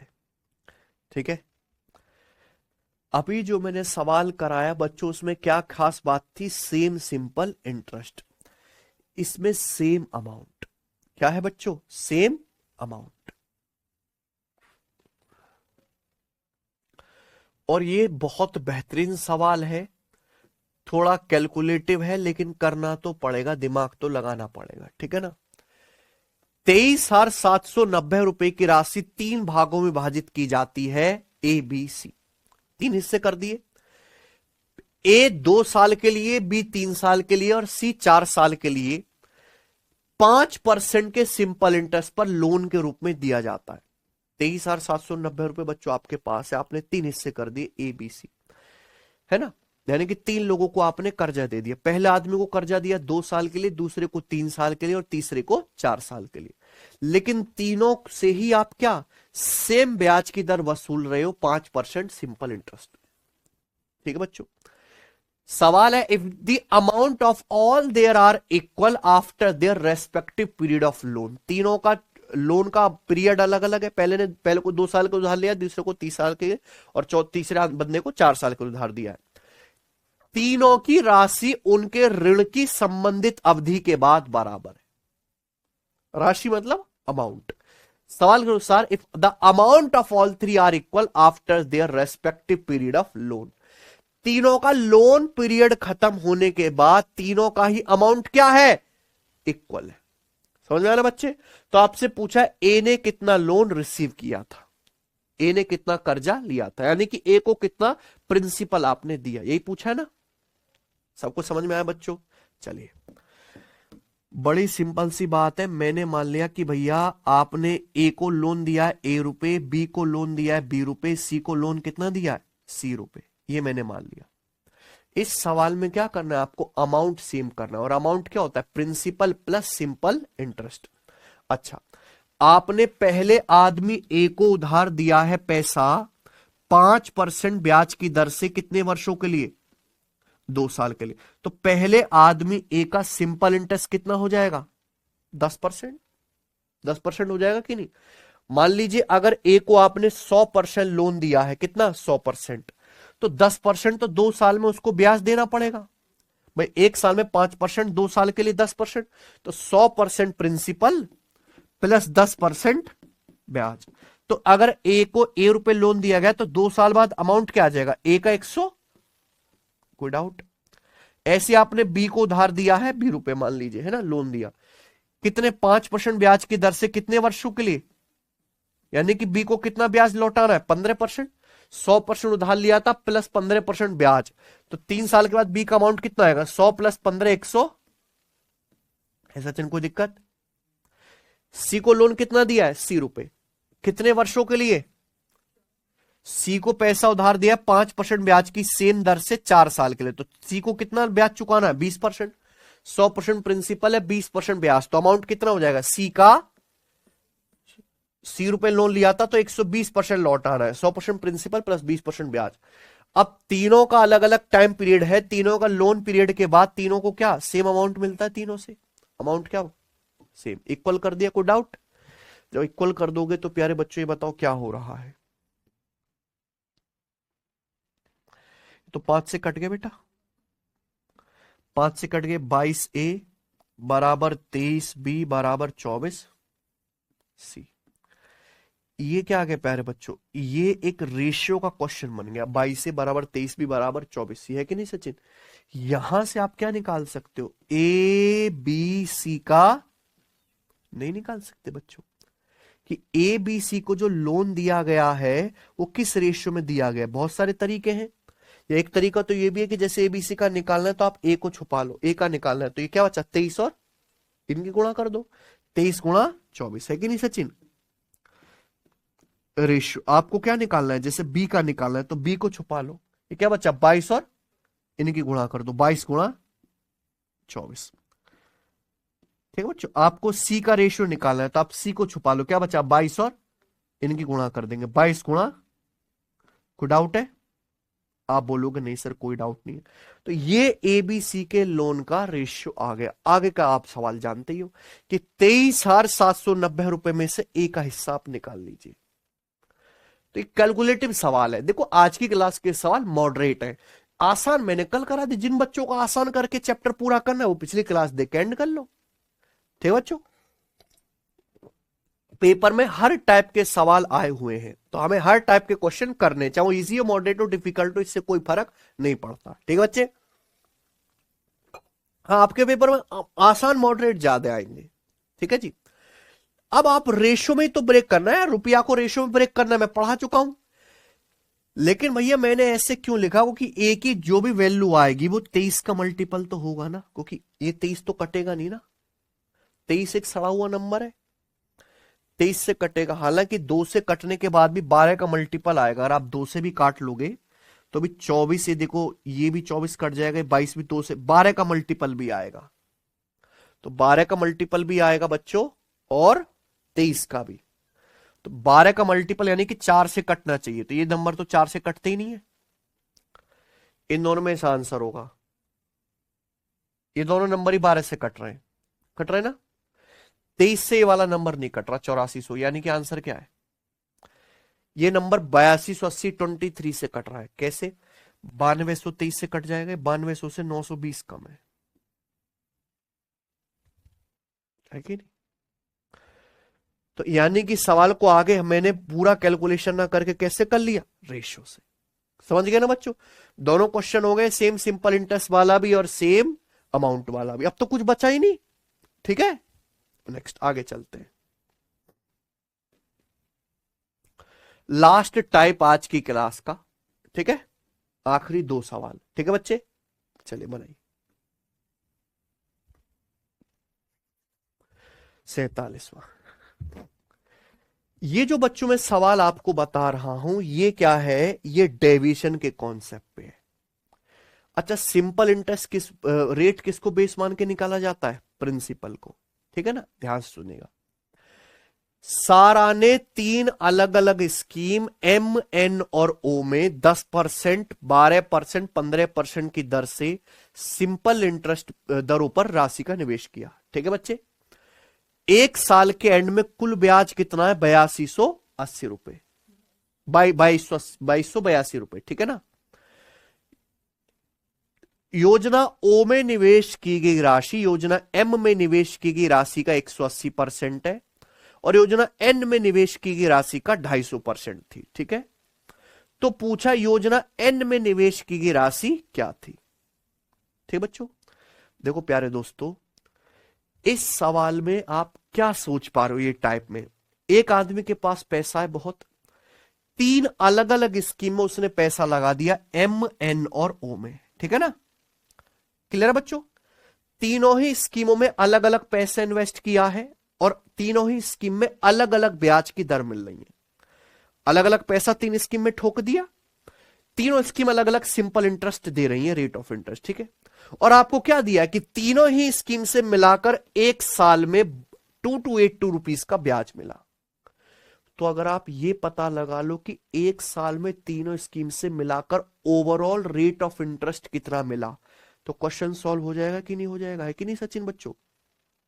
तो आप बताओ, रेट जब मैं निकालता हूं तो रेट ऑफ इंटरेस्ट जो है वो कैसे आता है? एक साल का सिंपल इंटरेस्ट बटे प्रिंसिपल गुणा 100%। रेट ऑफ इंटरेस्ट हमेशा प्रिंसिपल को, मूलधन को बेस मान के निकाला जाता है, इसलिए मुझे प्रिंसिपल की एग्जैक्ट वैल्यू की जरूरत नहीं है। मैं प्रिंसिपल का क्या लूंगा? केवल रेशियो। और यहां पर रेशियो ही दिया हुआ है कि नहीं बच्चों? रेशियो तो दिया हुआ है। दो बातें कही गई हैं दोनों ही स्कीम ओ के बारे में, कि स्कीम ओ में जो पैसा इन्वेस्ट किया गया वो एम का कितना? 100, यानी कि स्कीम एम में 100 इन्वेस्ट किया गया है तो ओ में 100 का 180% कितना? 180। स्कीम एन ओ में जो पैसा इन्वेस्ट किया गया वो स्कीम एन का 250%, यानी कि स्कीम एन में 100 इन्वेस्ट किया गया है तो 100 का 250% कितना है? तो ओ में कितना इन्वेस्ट किया गया है? तो यहां पे दो अलग अलग बातें बोले गई हैं कि अमाउंट इन्वेस्ट जो हुआ स्कीम ओ में वो क्या है? वो एम का 180% है ना, और and 250% of amounted invested in scheme N. Scheme N में इन्वेस्ट किए गए अमाउंट का 250%। स्कीम एन में अगर 100 इन्वेस्ट किया गया तो 100 का 250% तो 250 ही आएगा। तो स्कीम ओ में कितना है? 250। तो दो अलग अलग रेशियो है। यहां पे इन दोनों रेशियो को क्या करना है बच्चों? आपको मर्ज। है सचिन, समझ गए ना? ये दो बातें दोनों ही स्कीम ओ के इन्वेस्टमेंट के बारे में बोलेंगे। स्कीम ओ में जो इन्वेस्ट किया गया है वो एम का 180% है, एन का 250% है। तो यहां 180 और 250 को इक्वल करना है। रेशियो क्या आता है 180 250 का? 18-25। तो अगर आपको इनको सेम करना है तो रिवर्स रेशियो से मल्टीप्लाई, ऊपर 25 से और नीचे, यहां तक कोई दिक्कत है कि नहीं सचिन? ऊपर 25 से और नीचे क्या कर दीजिए? 18 से गुणा कर देते। ऊपर 25 से गुणा करेंगे तो 25 गुणा 100 2500, ये 100 की गुणा करेंगे 18 में, और ये 1800 गुणा 2500 कितना आएगा? 4500। ये आ गया। कोई दिक्कत है? आप बोलोगे आंसर। यानी कि तीनों स्कीम एम, एन और ओ में जो पैसा निवेश किया गया है उसका रेशियो 2500, रेशियो 1800, रेशियो 4500। यहां तक क्या कोई डाउट है? सबको समझ में आ गया है कि नहीं सचिन? अब यहां पे 2 जीरो लगी हुई है ऑलरेडी सब के एंड में, तो मुझे परसेंटेज निकालने में कोई परेशानी नहीं होगी। आप यहां पे 2 जीरो काट मत लेना। ठीक है बच्चे? पहली स्कीम में पैसा इन्वेस्ट किया 10% ब्याज की दर से, है ना? दूसरी में कितनी? 12%। और तीसरी स्कीम में 15% ब्याज की दर से। यही ना बच्चे बात?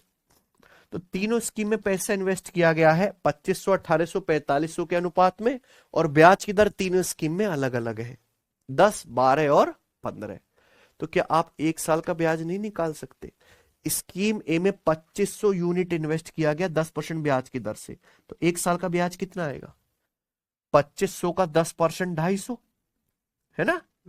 दूसरी स्कीम एन में इन्वेस्ट किया गया 1800, ब्याज की दर 12%, तो एक साल का ब्याज कितना आएगा? 1800 का 12%, परसेंटेज से 2 जीरो कट जाता है इसलिए मैंने नहीं काटा आगे।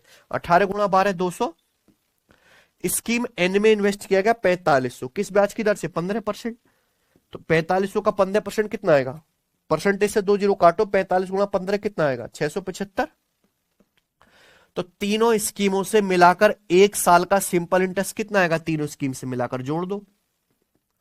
तो 6 5 11 1, हासिल 1 5 1 6 1 7 7 14 4, हासिल 1 2 1 3 2 5 5 और 6 11 1141। तो 1 साल का सिंपल इंटरेस्ट कितना आ गया? 11। तो और 1 साल का सिंपल इंटरेस्ट कितना दिया है? 2282 रुपए। कितने गुना है? ये डबल हो रहा है कि नहीं? कोई दिक्कत है? अगर ये दुगना हो रहा है तो पूछा स्कीम एन में निवेश की गई राशि। स्कीम एन में कितना निवेश किया गया है? 1800। स्कीम एन में निवेश किया गया 1800 यूनिट, है ना। तो स्कीम एन में जो इन्वेस्ट किया गया इसकी वैल्यू 1800 यूनिट की वैल्यू में क्या आएगी? दुगुना, यानी कि 3600 रुपए। ऑप्शन नंबर है। कोई दिक्कत? सबको बात समझ में आ गई है? क्लियर है? बहुत बढ़िया। ऐसे ही आगे चलते हैं। आखिरी सवाल, सवाल नंबर क्या स्टूडेंट आपके सामने करें? इसी टाइप का एक और क्वेश्चन। ओके, संदीप ने एक राशि का 1/8 भाग 5% की दर से 2 साल के लिए, उसी धनराशि का 3/5 भाग 6% की दर से 2 साल के लिए, और शेष धनराशि का 10% ब्याज दर पर 2 साल के लिए निवेश किया। ठीक है। यदि प्राप्त होने वाला कुल ब्याज 1674 रुपए है तो आपसे पूछा है निवेश की गई कुल धनराशि कितनी है, प्रिंसिपल क्या है ना। देखो बच्चों, सवाल में कुछ भी नहीं है, सब बच्चे मेरी बात ध्यान से सुन लीजिएगा, है ना। क्या है? सुदीप के पास कुछ पैसा, उसने इस पैसे के 3 हिस्से करे। पहले हिस्से का 1/8 उसने इन्वेस्ट किया 5% ब्याज की। दूसरे हिस्से का 3/5 भाग उसने इन्वेस्ट किया 6% ब्याज की दर से, और बचा पैसा इन्वेस्ट किया उसने 10% ब्याज की दर। ठीक है। तीनों हिस्से 2-2 साल के लिए इन्वेस्ट किए गए हैं। पहला भी 2 साल के लिए, दूसरा भी 2 साल के, तीसरा भी 2 साल के लिए। लेकिन टोटल पैसा जो इन्वेस्ट किया गया वो 2 साल के लिए इन्वेस्ट किया गया। 2 साल का सिंपल इंटरेस्ट कितना है? प्राप्त होने वाला कुल ब्याज है 1600, तो 1 साल का कितना होगा? तो यानी कि मैं कह सकता हूं सुदीप को 1 साल में 837 रुपए का टोटल सिंपल इंटरेस्ट मिला। क्लियर है ना बच्चे? कोई दिक्कत? सबको बात समझ में आ गई? तो अगर आप ये पता लगा लो कि तीनों से कुल मिलाकर सुदीप को कितना पैसा मिला है, कितनी ब्याज की दर है, तो क्वेश्चन सॉल्व हो जाएगा ना। आपको क्या दिया? 1 साल का सिंपल इंटरेस्ट। आप ये पता लगा लो कि 1 साल में ओवरऑल रेट ऑफ इंटरेस्ट क्या है। Overall rate of interest, Sudeep ने अपना जो प्रिंसिपल है 3 हिस्सों में इन्वेस्ट किया है ना बच्चों, फर्स्ट, सेकंड और थर्ड। ये पहले हिस्से का 1/8 और ये 3/5। तो मुझे 8/8/5 करना होगा। तो 8 और 5 की शकल देख के मैंने मान लिया कि माना टोटल कितना है? 40। माना टोटल कितना इन्वेस्ट है? तो 40 का 1/8 कितना है? 5। भाई 40 का 1/8 कर दीजिए 5। 5 इन्वेस्ट किया किस ब्याज की दर से? 5% ब्याज की दर से। 40 का 3/5 कितना है? 40 का 3/5 है 5 8 24। 24 इन्वेस्ट किया 6% ब्याज की दर से, है ना। तो बचा कितना प्यारे दोस्तों? 40 में से 24 और 5 29 इन्वेस्ट हो गया, बचा 11। 11 इन्वेस्ट किया 10% ब्याज की दर से। तो सुदीप ने जो पैसा इन्वेस्ट किया है वो 5 24 11 के रेशियो में किया है कि नहीं किया है? ठीक है बच्चे। भाई बटे 8/5 करना था। मान लिया कि टोटल इन्वेस्ट किया 40 यूनिट। 40 का 1/8 होता है 5 यूनिट इन्वेस्ट किया 5% ब्याज की दर से। 40 का 3/5 होता है 24 इन्वेस्ट किया 6% ब्याज की दर से, और बचा 24 5 29 प्लस 11 40 होता है, बचा 11 इन्वेस्ट किया 10% ब्याज की दर से। तो अलग अलग पैसा इन्वेस्ट किया अलग अलग ब्याज की दर से, है कि नहीं। तो क्या आप मुझे एक बात बता दोगे कि तीनों ही इन्वेस्टमेंट पर ओवरऑल रेट ऑफ इंटरेस्ट क्या है, कुल मिला के ब्याज की दर कितनी है? भाई मान लो उसने प्रिंसिपल के 3 हिस्से करे, फर्स्ट सेकंड और थर्ड। आपको क्या निकालना है? तीनों हिस्सों पर कुल मिलाकर कितना ब्याज मिल रहा है 1 साल में, परसेंटेज में। तीनों हिस्सों पर कुल मिलाकर यानी कि क्या? प्लस। और जहां प्लस आता है वहां क्या लगता है, डेविएशन। आपको यहां ये निकालना है कि तीनों हिस्सों पर कुल मिलाकर ओवरऑल कितने परसेंट रेट ऑफ इंटरेस्ट मिल रहा है। ऐसी तो करता है आदमी अलग अलग पैसा इन्वेस्ट करता है अलग अलग बैंक में, जो उसको अलग अलग रेट ऑफ इंटरेस्ट देते हैं। लेकिन आप डेविएशन मेथड से ये पता लगा सकते हो कि सारे स्कीम्स पे मिलाकर, सारी इन्वेस्टमेंट पे कुल कितने परसेंट का ब्याज मिल रहा है। क्योंकि ब्याज निकालने के लिए आपको प्रिंसिपल का रेशियो चाहिए। रेट ऑफ इंटरेस्ट किसका बेस मान के निकाला जाता है, प्रिंसिपल को। यहां डेटा बहुत आसान है, तो डेविएशन लगा सकते हैं, वेटेड एवरेज भी लग जाएगा, है ना। पहला कितना इन्वेस्ट किया गया, 5% ब्याज की दर से, तो 5 बच्चे। दूसरे हिस्से पे 24 इन्वेस्ट किया 6% ब्याज की दर से, तो 24 6 का 144 और 25 कितना आ गया, 169, है ना। ये तीसरा हिस्सा इन्वेस्ट किया 11 10% ब्याज की दर से, तो 11 दूसरा में 100, तो 100 ये 25 प्लस 144 169 प्लस 110 आ गया 279%। कितने के प्रिंसिपल पर ओवरऑल, 5 24 29 और 11, ये आ गई ओवरऑल ब्याज की दर। ठीक है। अगर केवल मान लीजिए पेपर में सवाल आ जाता है कि एक आदमी ने इस हिसाब से 3 अलग अलग बैंक में पैसा इन्वेस्ट किया, बताओ कुल ब्याज की दर कितनी है, तो आंसर क्या बता दोगे, 279 बटे, यानी कि आदमी को एक साल में पर एनम अपनी इन्वेस्टमेंट पर टोटल कितना इंटरेस्ट मिलता है, 279 बटे, जबकि आदमी को एक साल में कुल कितना सिंपल इंटरेस्ट मिलता है, 800। बात समझ में आ गई ना। तो 279 से 837 कट जाएगा पूरा का पूरा 3 बार, 810 और 27 837, तो 1% की वैल्यू कितनी आ गई, 40 उधर चला जाएगा, 40 दिया 100, तो 100% की वैल्यू कितनी आएगी बच्चों, 2 जीरो चुपका दो, प्रिंसिपल तो 100% ही होता है ना कुल इन्वेस्टमेंट, 12,000 रुपए। और यही सवाल का आंसर था। ऑप्शन नंबर यहाँ पे कौन सा करेक्ट है, समझ में आया ना बच्चे। तो देखिए मैंने आपको 2 प्रश्न कराए, एक प्रश्न में डेटा आसान था, ये वाला ना पीछा वाला, उसमें एंड में 2 जीरो लगी हुई थी, तो मैंने सीधा ही 1 साल का सिंपल इंटरेस्ट निकाल लिया। यहां भी आप जो है वैसे कर सकते थे, 1 साल का मैंने रेट निकाल के, दोनों तरीकों से 2 सवाल करा दिए। ठीक है बच्चे, मुझे लगता है आपको अच्छी तरीके से समझ में आ गया होगा। इसी के साथ ये टाइप पूरी तरीके से एंड होता है और आज की क्लास भी। विमल जी, इसको समझने के लिए आपको डेविएशन और वेटेड एवरेज मेथड पढ़ना पड़ेगा परसेंटेज में।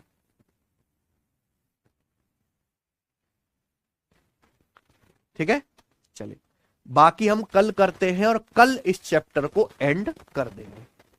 ठीक है जी, मेरी आपसे रिक्वेस्ट है कि आप ज्यादा से ज्यादा आप मॉक टेस्ट लगाइए, क्योंकि सिलेबस आपका समाप्ति की ओर है।